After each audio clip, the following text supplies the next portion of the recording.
Hello everyone, నమస్తే. ఈరోజు ఒక పెద్ద బావి గురించి మాట్లాడుకుందాం. పూర్వకాలంలో పెద్దలు ఆలోచించిన ఆలోచనలో ఇది ఒక గొప్ప ఆవిష్కరణగా చెప్పుకోవచ్చు.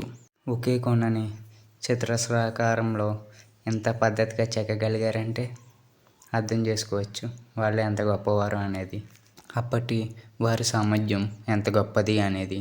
ఒకసారి ఈ బావిని పూర్తిగా చూడండి. కిందకి వెళ్ళడానికి మార్గంతో సహా ఎంతో గొప్ప ఆలోచనతో అతి సులభమైన మార్గాన్ని ఈ బావిలో ఏర్పాటు చేయడం జరిగింది. చూస్తున్నారు కదా, ఆ ర్యాంపు మార్గం ద్వారా కిందకి వెళ్ళడానికి అనుకూలంగా ఉండడానికి అన్నిటినీ ఏర్పాటు చేశారు. ఒకసారి మీరే చూడండి ఎంత పద్ధతిగా చెక్కబడిందో ఈ బావి. ఈ బావిని మనుషులే తవ్వారంటారా?